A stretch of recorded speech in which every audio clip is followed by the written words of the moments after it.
여러분, 우리가 신앙생활을 하는 데 있어서 예수 그리스도의 십자가를 떼고서는 우리가 말을 할 수가 없습니다. 우리가 증거한 것은 다른 것이 아닙니다. 예수께서 나를 위해서 십자가에 달려 돌아가시고, 예수께서 부활하시고 승천하시고 다시 오시마 하신 그 약속을 기다리는 사도들이 그랬던 것처럼, 믿음의 선지들이 그랬던 것처럼, 우리도 그 대열에 같이 걸어가고 있는, 따라가고 있는 믿음의 백성들이라고 하는 것입니다. 그렇기 때문에 우리는 증거해야 될 것은 예수께서 나를 위해서 죽으셨다고 하는 것, 예수께서 당신을 위해서 십자가에 달려 돌아가셨다는 이 사실을 증거하는 것입니다. 우리가 이 예수의 사건을 우리의 마음 가운데 감동적으로 우리가 느끼지를 못한다면 우리는 전도할 수가 없습니다. 여러분, 복음을 전하는 사람이 마음 가운데 100% 확신이 없이 어떻게 증거할 수가 있겠습니까? 나는 그게 사실인지 모르겠는데 한번 믿어볼래? 누가 믿겠습니까? 그렇죠? 우리가 우리의 마음 가운데 복음에 대한 확신과 열정이 있을 때 비로소 복음이 전파가 될 수가 있습니다. 오늘 말씀은 창세기 13장 7절의 9절의 말씀을 가지고 우리가 축복에 관해서 말씀을 드리고자 합니다. 우리가 이 세상에 태어날 때 아무런 선택의 여지가 없이 태어났습니다. 내가 세상에 태어나고 싶어서 태어난 사람은 아무도 없을 것입니다. 내가 내 부모를 선택한 일도 없습니다. 내가 내 조국을 선택한 일도 없습니다. 내가 내 이러한 외모를 가지고 태어나야지 라고 선택한 사람도 아무도 없습니다. 나의 의지와는 상관없이 우리는 이 땅에 이렇게 태어나게 되었습니다. 이것은 우리의 선택이 아닙니다. 하나님께서 창세전에 나에게 이러한 일을 예정 가운데 하나님께서 하신 것입니다. 이것을 믿지 않는 사람들은 일반적으로 운명이다 라고 이렇게 말을 합니다. 팔자소관이다 라고 이렇게 말을 합니다. 그런데 우리 믿는 사람들은 하나님의 예정이라고 말을 합니다. 하나님의 섭리라고 말을 합니다. 프라비던스라고 하는 이 섭리라고 하는 말씀은 하나님께서 계획표에 따라서 우리를 이 땅에 보내주시고 우리를 당신이 원하시는 도구로 쓰시기 위해서 우리를 그 길로 이끌어 가신다는 것입니다. 그런데 그 과정에서 우리의 응답함이 중요합니다. 여러분, 하나님이 일방적으로 여러분 한 사람 한 사람을 향한 큰 계획이 있습니다. 그런데 우리가 끝까지 하나님의 뜻에 응답하지 않고 내 계획대로 밀고 간다면 하나님과는 전혀 상관이 없는 인생길이 될 것입니다. 그런데 우리가 부족함에도 불구하고 하나님의 전능하신 손에 붙잡히게 되면 예수님께서 이 땅에 오셔서 12제자를 선택할 때 세상에 천하고 소외받고 부족한 자들이었지만 그들을 통해서 하나님이 놀라운 일을 하셨던 것처럼 우리가 이렇게 변화받을 수가 있습니다. 여러분, 선택은 하나님은 이미 하셨습니다. 결정은 우리가 해야 됩니다. 하나님의 부르심에 우리가 아멘 하고 따라가는 것이 하나님과 함께 우리가 일을 하는 것입니다. 어떤 분은 나는 라면을 제일 좋아하는 라면이 있어요. 그래서 무슨 라면이에요? 그랬더니 주님과 함께 라면이라고 하는 라면을 좋아합니다. 여러분은 그런 라면 안 드셔보셨어요? 주님과 함께라면, 주님과 함께라면 우리가 할 수 없는 상황 가운데서도 하나님이 이루어 주십니다. 하나님이 우리를 선택하시고 우리를 향한 큰 계획이 있지만 우리가 하나님의 부르심에 응답을 하지 않으면 우리는 결코 하나님의 쓰임을 받지 못합니다. 우리가 소명이라고 이러한 말을 많이 씁니다. 그래서 나는 소명을 받은 자예요. 그러면서 이제 기도원에 올라와가지고 내가 주의 종이 되겠습니다 라고 이렇게 결심하는 그런 사람도 있습니다. 그런데 하나님은 모든 사람을 다 부르신 자라고 하는 사실을 여러분 기억하시길 바랍니다. 이것이 보편적인 소명이라고 합니다. 모든 사람을 향한 하나님의 계획이 있습니다. 그리고 하나님이 오늘의 여러분들을 만들어 주셨습니다. 여러분들의 삶의 터전에서 하나님께서 당신이 원하시는 대로 쓰시기를 원하십니다. 그런데 우리가 하나님의 부르심에 응답해 가는 그러한 사람이어야만이 하나님께 쓰임을 받을 수가 있습니다.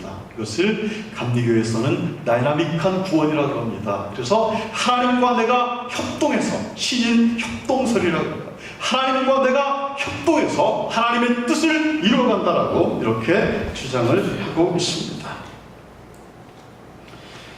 우리는 하나님의 특별하신 선택을 받은 자들입니다. 창세전에 그리스도 예수 안에서 우리를 택해서 우리를 그 사랑 안에서 거룩하고 흠이 없게 하시려고 하나님의 자녀로 삼아 주셨습니다.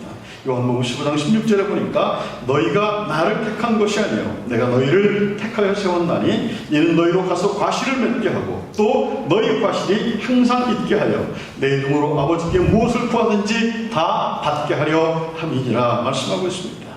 사도 바울은 골로새서 3장 12절의 말씀 가운데 그러므로 너희는 하나님의 택하신 거룩하고 사랑하신 자처럼 긍휼과 자비와 겸손과 온유와 오래 참음을 옷입고 누가 네게 혐의가 있거든 서로 용납하여 피차 용서하되 주께서 너희를 용서하신 것 같이 하라라고 이렇게 말씀하고 있습니다. 하나님의 택하심을 받은 사람들은 선택받은 자로서의 축복을 받아야 됩니다. 이것이 하나님의 선택은 은혜라고 하는 것입니다. 우리는 은혜를 거저받았습니다. 하나님의 축복을 거저받았습니다. 하나님의 긍휼이고 하나님의 자비이시고 하나님의 은총입니다. 우리는 하나님의 선택받은 백성으로서 하나님의 뜻을 선택하면서 살아야 될 책임과 의무를 가지고 있습니다. 그래서 기도라고 하는 것이 내 어떠한 뜻을 하나님께 아뢰는 것이 아니라 하나님 나를 향한 당신의 계획이 무엇입니까? 하나님 당신의 뜻이 무엇입니까? 라고 여쭤보는 것이 기도라고 말씀을 드렸습니다.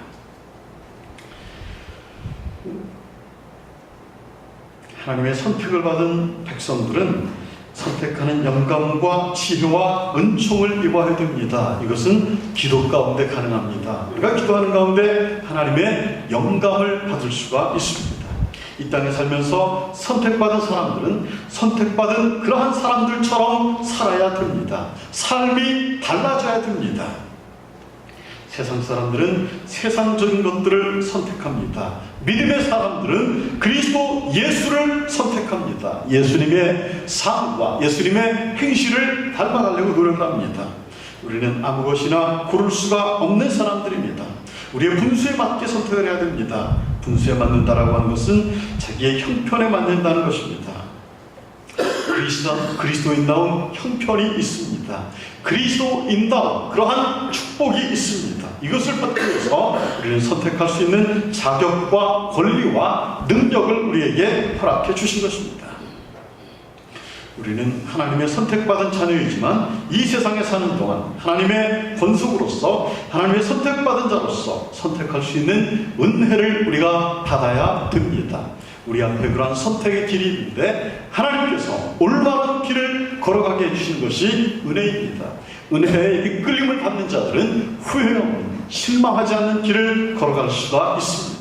그래서 날마다 우리는 우리의 잠든 영혼을 깨우기 위해서 은혜 가운데 머무를 길을 힘써야 되는 것입니다.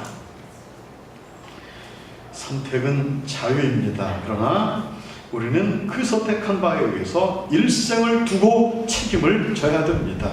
어떤 의미에서는 내가 선택한 바에 대해서 계속적으로 심판을 받습니다. 선택을 잘했으면 축복을 받고 선택을 잘못했으면 거기에 대한 응분의 대가를 지불하는 것이 심판입니다. 선택에는 두 가지가 있습니다. 많은 것 중에서 하나를 선택하는 그러한 선택이 있습니다. 많은 물건 중에서 하나를 고르는 것은 그러한 선택입니다. 이것을 상품적인 선택이라고 합니다. 상품은 다양하기 때문에 그 중에 하나를 고르면 됩니다. 그러나 인격적인 선택은 많은 것 중에서 하나를 고르는 것이 아닙니다. 1대1의 선택을 하는 것입니다. 하나를 고르면 하나를 포기해야 되는 것입니다. 이것은 곧 결단입니다. 믿음 안에서 선택을 한다고 하는 것은 여러 가지 중에서 하나를 선택하는 것이 아니라 하나를 선택하기 위해서 하나를 버리는 것이 믿음 안에서 선택하는 것입니다. 곧 결단인 것입니다. 신앙생활에 있어서 선택은 좋고 나쁜 것을 선택하는 것이 아니라 주님의 부르심에 응답하는 우리의 결단을 보여드리는 것이 선택인 것입니다. 우리는 이것을 갖기 위해서 저것을 포기해야 됩니다. 신앙적